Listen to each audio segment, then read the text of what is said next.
오늘 우리에게 주신 하나님의 말씀은 다니엘서 6장 10절 말씀과 또 이어서 21절부터 28절 말씀입니다. 이제 제가 하나님의 말씀을 봉독합니다. 하나님의 말씀을 보면서 들으십시오.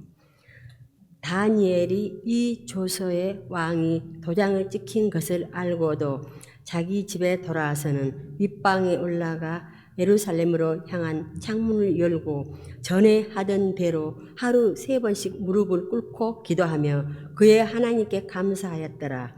다니엘이 왕에게 이르되 아뢰되 왕이여 온하건대 왕은 만수무강하옵소서. 나의 하나님이 이미 그의 천사를 보내어 사자들의 입을 봉하였으므로 사자들이 나를 상해하지 못하였사니 이는 나의 무죄함이 그 앞에 명백하며 또 왕이여 나는 왕에게도 해를 끼치지 아니하나이다 하니라. 왕이 심히 기뻐서 명하여 다니엘을 굴에서 올리게 하매 그들이 다니엘을 굴에서 올린즉 그의 몸이 조금도 상하지 아니하였으니 이는 그가 자기의 하나님을 믿음이었더라. 왕이 말하여 다니엘을 참소한 사람들을 끌어오게 하고 그들의 처자들과 함께 사자굴에 던져 넣게 하였더니 그들이 곧 굴 밖에다 닿기도 전에 사자들이 곧 그들을 움켜서 그 뼈가위도 부서뜨렸더라. 이에 다리오 왕이 온 땅에 있는 모든 백성과 나라들과 언어가 다른 모든 사람에게 조서를 내려 이르되 원하건대 너희에게 큰 평강이 있을지어다. 내가 이제 조서를 내리노라. 내 나라 관할 아래에 있는 사람들은 다 다니엘의 하나님 앞에서 떨며 두려워할지니 그는 살아계시는 하나님이시요 영원히 변하지 아니실이시며 그 나라는 멸망하지 아니할 것이요 그의 권세는 무궁할 것이며 그는 구원도 하시며 건져내기도 하시며 하늘에서든지 땅에서든지 이적과 기사를 행하시는 이로써 다니엘을 구원하여 사자의 입에서 벗어나게 하였음이라 하였더라. 이 다니엘이 다리오 왕의 시대와 바사 사람 고레스 왕의 시대에 형통하였더라. 이 말씀은 오늘 우리에게 주신 하나님 말씀입니다. 하나님께서 오늘도 이 말씀을 통하여 우리에게 은혜 주시길 원합니다. 아멘. 우리 신앙인은 신앙인으로서의 살아가는 모습이 있습니다. 초창기 한국 기독교가 들어왔을 때 삶의 양식도 같이 들어왔어요. 그것이 서양 문화라는 큰 타이틀로 들어왔지만 그렇지만은 그 서양 문화 안에 다양한 것이 있겠습니다만 그 안에는 기독교 문화도 함께 들어왔습니다. 기독교 문화의 가장 중요한 요소 중에 하나는 모든 순간 우리는 그것을 기도의 용광로 안에 넣어서 그것을 모두 감사로 승화시킨다는 거예요. 고난도, 즐거움도, 괴로움도 어떤 것도 이 용광로 안에 넣어서 기도의 용광로 안에서 감사로 재생시키는 것이 그 성령의 불 안에서 감사로 다시 바꾸어내는 것이 바로 신앙인의 삶의 모습이겠습니다. 감사의 기적이라는 책이 있습니다. 여기에 나오는 얘기인데요. 한 자매가 이제 혀가 암이 걸려서 혀에 설암이죠. 그래가지고 이게 다 번졌어요. 그래가지고 혀를 잘라내야 됩니다. 예수 믿는 사람은 그 어려운 순간에 자동으로 기도가 나오죠. 웬만하면 기도를 합니다. 기도를 하는데 오늘 다니엘처럼 감사가 막 나오는 거예요. 기도하면 아무리 어렵고 힘들어도 그 안에서 감사가 나온다니까요. 이게 신기한 은혜의 세계입니다. 이렇게 기도를 했는데 감사가 막 밀려와요. 견딜 수 없는 감사가 막 밀려와서 그 큰 수술을 앞두는데 감사를 합니다. 하나님, 제가 이제 마지막으로 말을 할 수 있지만 이 말을 하면서 하나님께 감사하게 해주셔서 감사합니다. 그래도 이 짧은 기간이었지만 이 기간 동안 말을 할 수 있게 돼서 그래도 그렇게 쓸 수 있어서 너무 감사합니다 라든지 하면서 주르륵주르륵 눈물 흘리면서 감사를 했습니다. 그렇게 감사가 끝마치고 의사가 이제 수술실로 들어가게 되는데 깜짝 놀랄 일이 생깁니다. 혀를 다 잘라야 되는데 혀의 일부만 조금만 잘라내서, 그래서 왜 그러냐 그랬더니 의사가 들어가서 자르려고 했는데 이 퍼졌던 암들이 한 곳으로 몰린 거예요. 그래가지고 조금만 잘라내고 끝냈습니다. 어떻습니까, 여러분? 감사의 기적을 믿으십니까? 진짜 기적이 뭔 줄 아세요? 오늘 다니엘을 통해서 우리는 그걸 보려고 하는 거예요. 우리 삶에 어떤 일들, 내게 일어나는 일들의 가정적인 문제, 재정적인 문제, 이런 일들 근본에 있는 내 안에 일어나는 진짜 기적이 무엇인지 그것을 오늘 함께 이제 살펴보려고 하는데요. 우리가 주목해야 될 9절은 이런 험악한 상황 가운데서 이 모든 것을 승리를 가능했던 다니엘의 삶을 한마디로 요약하면서 하나님을 믿었더라라고 그렇게 성경을 말하고 있습니다. 하나님을 믿었다는 거예요. 정말 하나님을 있는 그대로 믿었던 이 다니엘, 이 부분에 대해서 주석가들은 한 3가지로 정리를 합니다. 첫 번째, 다니엘이 믿었다는 것은 하나님의 사랑을 믿었습니다. 그러니까 다시 말하면 이 안에 이 또한 사랑이 나는 거예요. 로마서 8장 25절 말씀에 환난과 기근과 핍박과 그 어떤 것이 있을지라도 우리 주 예수 그리스도 안에 있는 사랑에서 끊을 수 없다는 겁니다. 이 외적인 상황과 외적인 모습을 보고 이것이 옳다 그러다가 아니라 이 또한 사랑이다. 이 안에서 변치 않으시고 이 역사의 수레바퀴를 돌리시면서 모든 것을 이끌어 가시는, 나보다 더 큰 그림 안에서 나를 이끌어 가시는 하나님을 보게 된다는 것이지요. 두 번째는 기도의 절대성입니다. 기도하면 된다는 겁니다. 다니엘은 그가 포로로 끌려옵니다. 포로로 이 남유다가 멸망하면서 3차례 걸쳐서 포로로 이렇게 오게 되는데 첫 번째로 포로로 끌려왔습니다. 사실 말이 포로지 거의 그 삶이라는 것이 얼마나 험악했겠습니까? 이 사자굴 뿐이었겠습니까? 더 많은 그런 상황 속에서 다니엘이 체험한 하나님은 기도하실 때, 기도할 때 응답하시는 하나님이었습니다. 그리고 기도할 때 내 안에서 일어나는 놀라운 변화를 일으키시는 하나님이었습니다. 세 번째는 다니엘 이 부분에 대해서 믿음이 있으면 기도한다는 겁니다. 믿음이 있으면 기도합니다. 그러니까 우리가 이 기도 생활을 하게 되면은 기도를 통해서 성령 충만을 받습니다. 내 안에서 불순물이 나가고 염려나 그 세상 근심이나 땅을 바라보면서 일어나는 그런 것들이 다 나가게 되고 마치 매열이 나가는 것처럼 내 안에서 소망이 생기고 평강이 찾아오고 그리고 그것이 외적으로 감사로 나타나게 되는데 이게 성령 충만이거든요. 근데 이 성령 충만이 바로 믿음 충만입니다. 성령이 충만하다는 것은 하나님을 절대적으로 믿고 있는 상황이거든요. 하나님을 신뢰하고 있습니다. 그러니까 이 믿음이 있으니까 또 기도를 하는 거예요. 요건 이렇게 돌게 되어 있습니다. 그러니까 이 신앙의 모습에서 중요한 부분은요, 내 안에서 오늘 이 다니엘은 지금 믿음을 통해서 기도로 나아가고 있는 다니엘의 모습을 볼 수 있습니다. 그러니까 어떤 일을 만나든지 기도할 수 있다. 그리고 기도로 승부를 본다.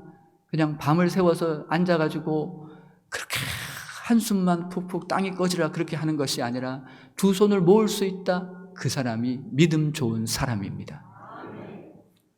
믿음이 좋은 게 그런 개념이라는 거예요. 저는 성경 읽을 때마다 이 기도의 사건의 가장 대표적인 사건이 이 이스라엘이 광야를 지날 때 아말렉이 공격한 거라고 생각합니다. 실제적으로 이 아말렉 족속은 노략질이죠. 뒤에 후발대 노약자나 이런 분들이 이제 한 줄로 가니까 못 따라갔을 때 그 후발대를 쳐서 이제 그렇게 약탈해가는 이제 그런 비열한 방법을 썼던 것이 이 아말렉입니다. 이 아말렉은 전투에 능했습니다.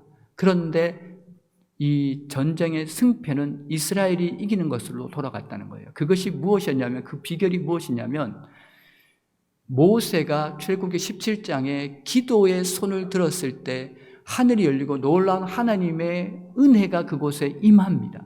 하나님의 권능이 그곳에 임하게 됩니다. 그러면서 이 이스라엘을 여호수아를 비롯한 이스라엘 군대가 힘이 나는 거예요. 사실 그들은 노예 생활을 오래 했습니다. 그러다 보니까 토목공사를 했고 그들은 전쟁을 해본 적도 없습니다. 전투를 치러본 적도 없어요. 그들에게 있어서 이 전쟁은 너무 낯선 것이고 싸울 수도 없는 그런 아무것도 아닌 그런 오합지졸 같은 그런 사람들인데 불구하고 전쟁의 승패는 이스라엘이 이기게 된다는 겁니다. 이것이 기도의 신비이고 우리 이 모세가 기도에서 두 손을 들었을 때 하나님의 그 은혜가 그곳에 임하면서 그들이 이 싸움 가운데서 힘을 경험하게 되고요. 은혜를 경험하게 되면서 승리하면서 나아가게 된다는 거예요. 가끔씩 저는 예전에 어렸을 때 시험 기간에 저희 부모님에게 그런 기도를 많이 요청을 했습니다. 시험 기간에 엄마 기도해 주세요. 그러면은 어머니 기도해 주세요. 아버지 기도해 주세요 하면은 항상 그 시험 기간에 무언가 모르게 평안함을 경험하기도 합니다. 무언가 모를 힘을 경험했어요. 어떤 한 여자 집사님이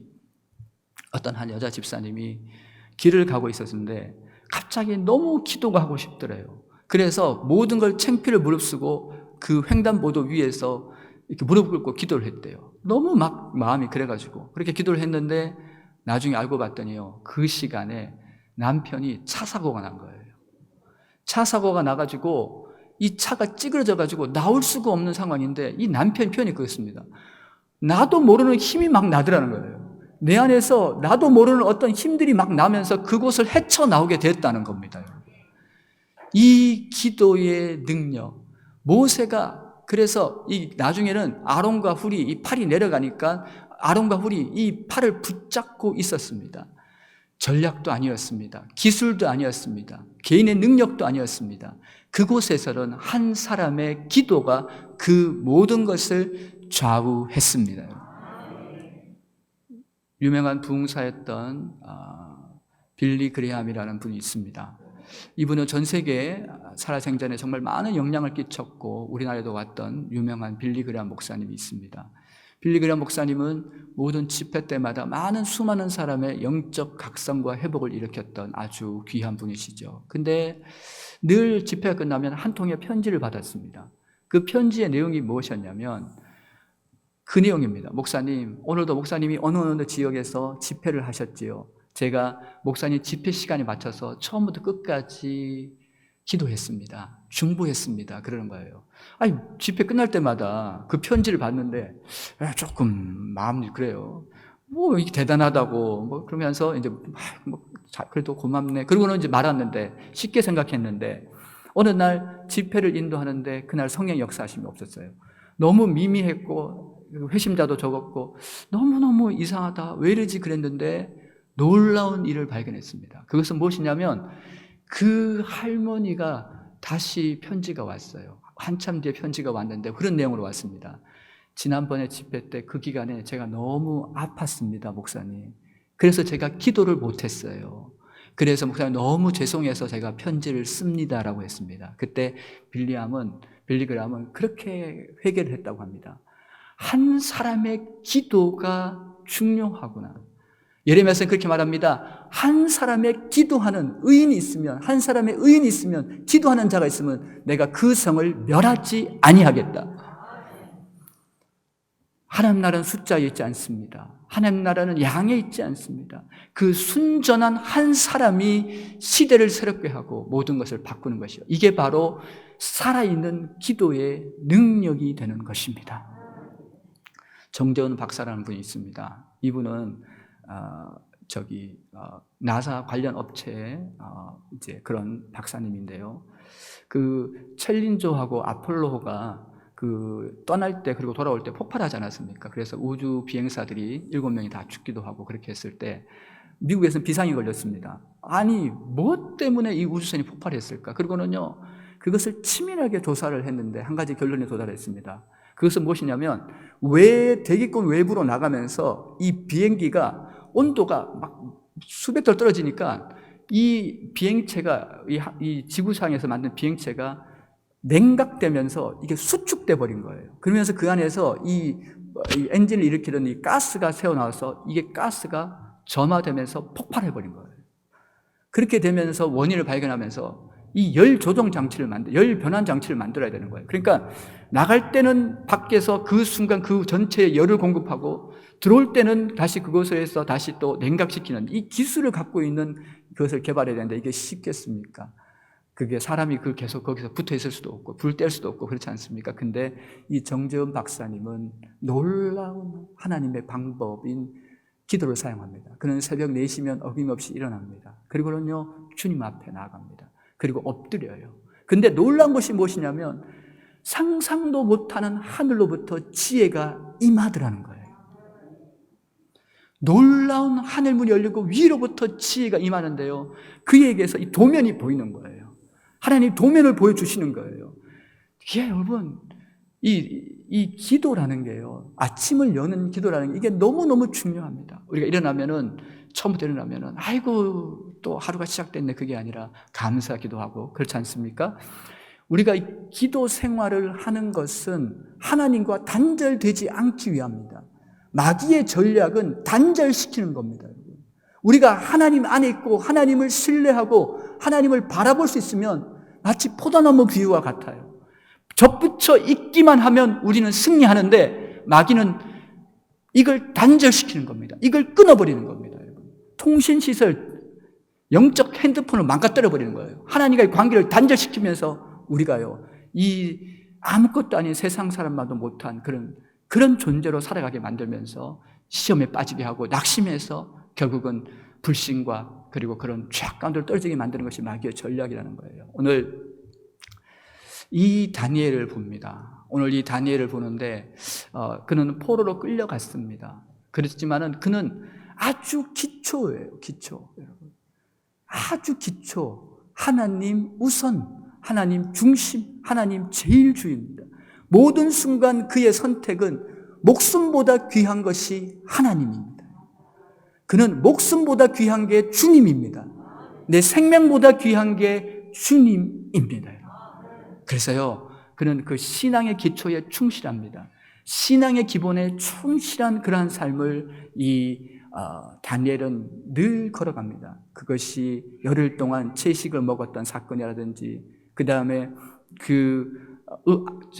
악기 소리가 날 때 왕에게 절해야 되는데 하지 않았던 일이라든지, 이 모든 것들이 그들의 그 기초예요, 기초.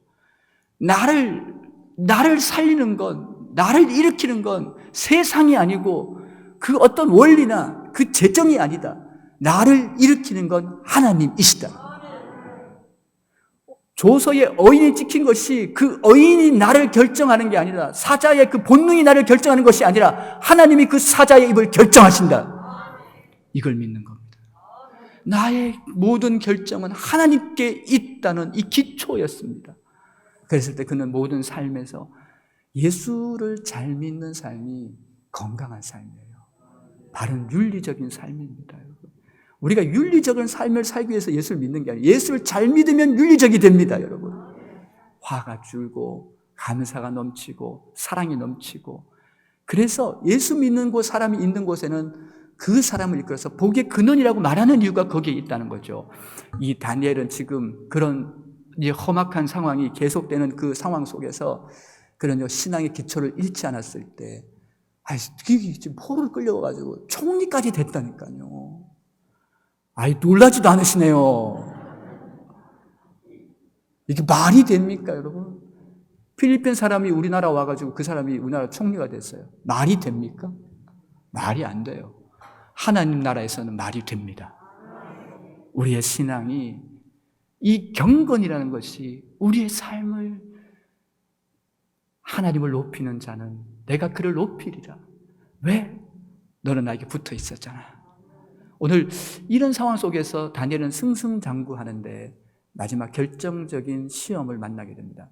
아브라함도 마지막 아들을 드리라는 그런 시험이 있었던 것처럼 우리 인생에 시험이라는 코스를 지나갈 수밖에 없습니다. 믿음이 좋든 안 좋든 그게 중요하지 않아요. 하나님 그걸 통해서 나를 단련하시거든요. 오늘 이 다리오 왕은 나라를 세 등분해서 총리를 세웁니다. 근데 이 다니엘이 너무 마음에 들어요. 다니엘이 너무 마음에 들어요. 그래가지고 이 3명 중에 또 최고를 만들려고 하니까 이 나머지 두 총리가 가만히 있지 않는 거예요. 그래가지고 지들끼리 이렇게 해갖고 모함합니다.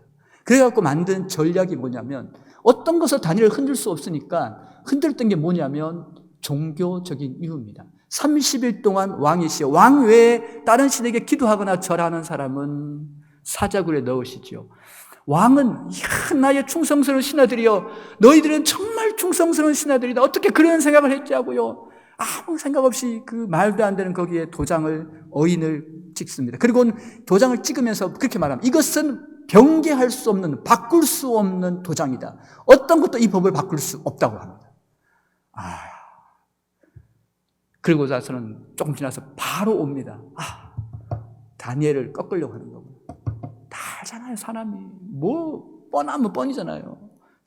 근데 왕이 막 애달아갖고 그런 상황이 됐습니다. 왕이 먹는 것도 안 먹고 오락도 금지하고 그렇게 안타까워합니다.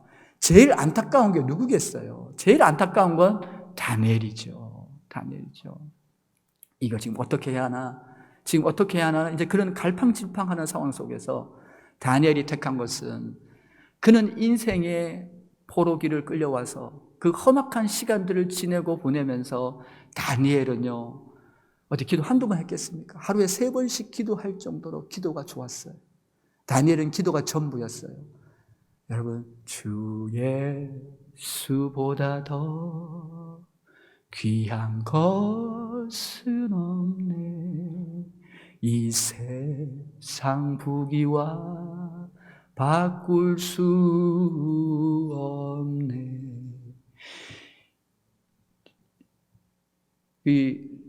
이번에 제가 이렇게 우리 목포노에 왔지 않습니까? 우리 목사님들 중에서 목포노에 이제 성산교회 새로운 목사가 왔다는데 설교 한번 들어봐야 되겠다고 그러면서 들어와서 설교를 들으신 분들이 있으시더라고요. 그리고는 목사님 찬양도 하시네 하시면서 찬양 참 너무 좋다고 그렇게 하면서 잘하고 있다고 그렇게 또 격려해 주시는 목사님도 계셨는데 그냥 이렇게 여러분 이렇게 잠시 집중을 좀 이렇게 긴장도 풀고 하기 위해서 찬송을 불러드립니다. 어찌됐든 제일 귀한 건 하나님입니다.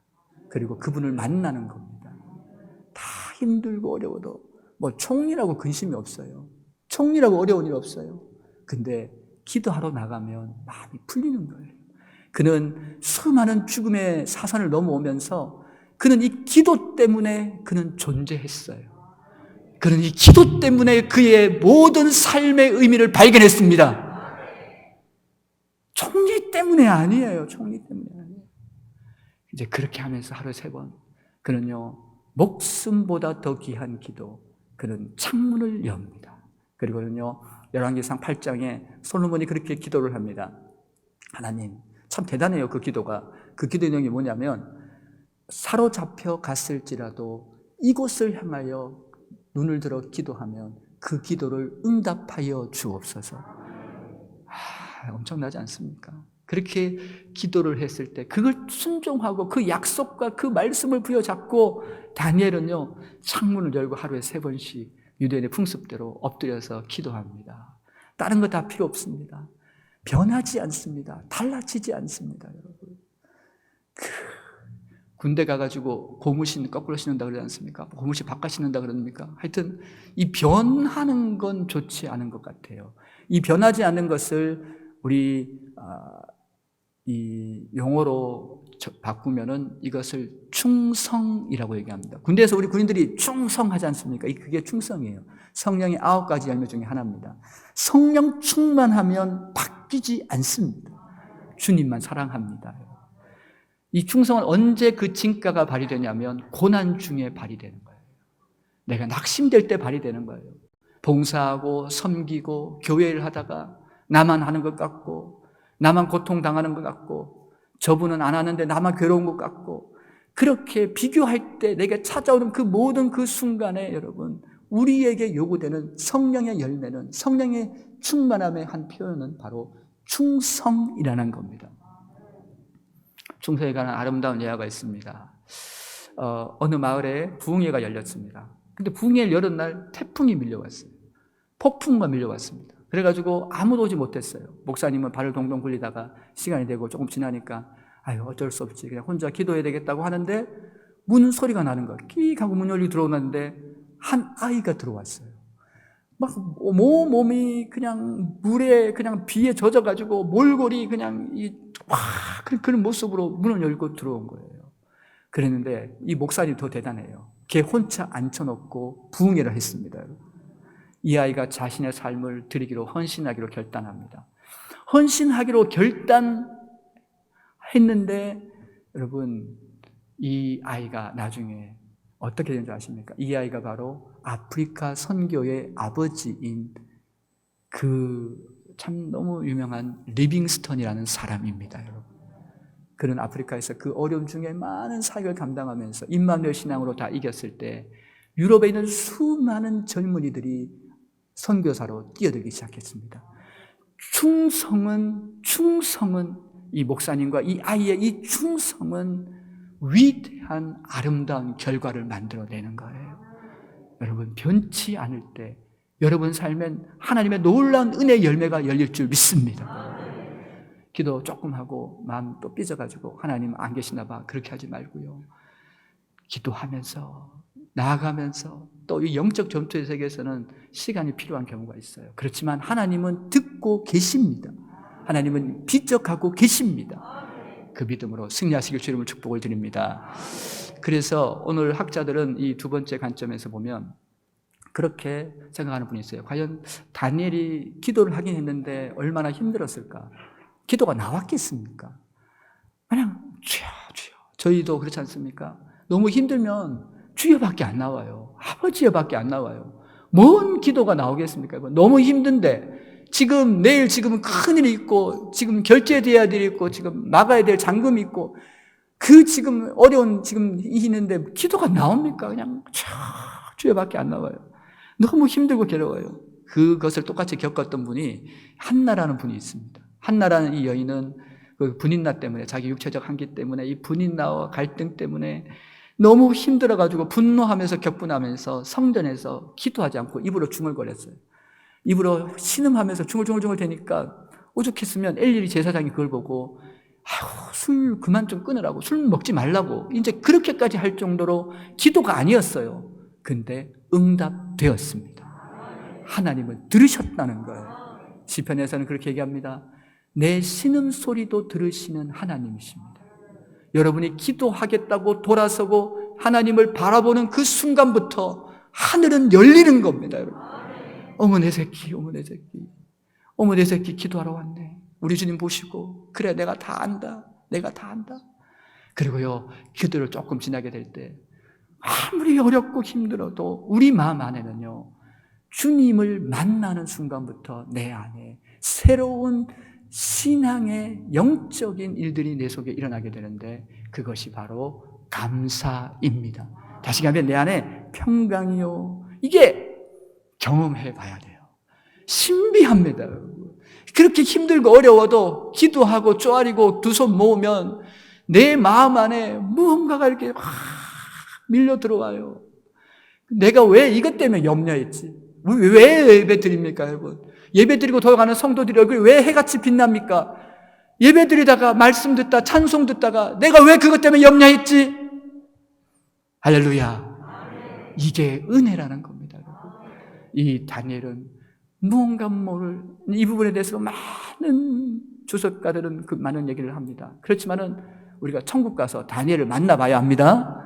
네, 뭐 그 얘기를 하면 기니까 뭐 생략하고 이 감사를 해요. 감사가 돼요? 감사가 돼요? 근데 다니엘은 감사가 돼요. 너무 은혜를 많이, 인생의 포로기 동안의 삶의 소소한 일들 속에서 그가 만난 하나님은 그를 지켰고 그를 여기까지 오게 했고 사자굴 그것도 나에겐 영광입니다. 참 그런 모습이 아니었을까. 그러면서 감사가 나오기 시작하는데요. 이 감사는 치료제라고 얘기합니다. 그래서 지난번에 제가 찬송 얘기하면서 여러 가지 얘기를 했습니다만은 다이돌핀이라는 것이 있답니다. 엔돌핀의 4000배라고 하니까요, 어마어마하죠. 감사하면 나오는 우리 몸 안에 있는 신비한 호르몬이라고 합니다. 이 감사를 하게 되면 우리가 행복하다고 할 때 그 모든 순간을 표현하는 것이 감사입니다. 그래서 행복의 크기가 바로 감사의 크기입니다. 독방에도 그 수도원에도 교도소에도 독방은 있는데, 교도소의 독방은 지가 잘못하고 들어와가지고 제일 들어가기 싫어하는 곳이 독방입니다. 근데 수도원의 독방은 거기에 한 분이 계시기 때문에 천국이 됩니다. 오늘 여러분에게 있어서 여러분 어떻습니까? 여러분, 이 감사는 기적을 만듭니다. 그래서 별빛에 감사하면 달빛의 은혜를 주시고, 달빛의 은혜에 감사하면 햇빛을 주시고, 햇빛의 은혜에 감사하면 천국빛으로 비추신다. 유명한 설교자였던 스펄전이 한 말입니다. 여러분 어떻습니까? 그 통찰력이 느껴지십니까? 누가복음 17장에는 10명의 문둥병자가 나옵니다. 그들은 고침받았죠. 얼마나 큰 병을 고침받았어요. 당연히 감사하지 않을 것 같습니까? 근데 감사한 사람은 한 사람밖에 없었습니다. 그때 하나님은, 우리 주님은 거기에다 구원의 은혜까지 더하여 주십니다. 여러분, 감사는 창조 능력이 있다는 사실을 기억해야 됩니다. 아무리 절망스럽고 어려워도 사자의 입을 막을 것입니다. 아무리 절망스럽고 어려워도 대적을 꺾을 것입니다. 그리고 하나님의 영광이 나타나게 할 줄 믿습니다. 여러분의 삶에 우리는 모든 순간 감사의 평강의 기쁨의 이 영적인 은사들 놓치지 말아야 합니다. 결론을 내리겠습니다. 기도 안에는 이 신비한 이 메커니즘에 대해서 그렇게 정리해 볼 수 있겠습니다. 어떤 학자가 그렇게 정리를 했어요. 지금 다니엘은 기도하면서 창조주 성부 하나님을 만나면서 감사하기 시작했다. 그는 십자가의 사랑으로 다가오신 그 사랑을 만나면서 그는 감사하기 시작했다. 그리고 영원히 인도하시는 성령 하나님을 만나면서 그는 감사하기 시작했다. 오늘 여러분의 이 기도의 현장에서 살아계신 하나님이 여러분에게 경험되시기를 축복을 드립니다. 그래서 우리 성산교인 하면 그 교인들 어지간히 밝더라고, 왜 이렇게 기쁨이 넘치냐고, 그렇게 해서 여러분 삶이 전도장이 되는 축복이 넘치시기를 축복드립니다. 기도하겠습니다. 복의 근원 되신 사랑의 아버지 하나님, 주 앞에 나왔습니다. 있는 모습 그대로 나왔습니다. 감사를 잃었습니다. 기도를 놓쳤습니다. 그 풍성한 은혜 보고 십자가로 이뤄주신 그 기도를 잃었음을 돌이키며 다시 내 안에, 기도 안에, 그리고 감사로 우리의 삶이 늘 넉넉히 이기도록 축복하여 주옵소서. 예수님 이름으로 기도하옵나이다. 아멘.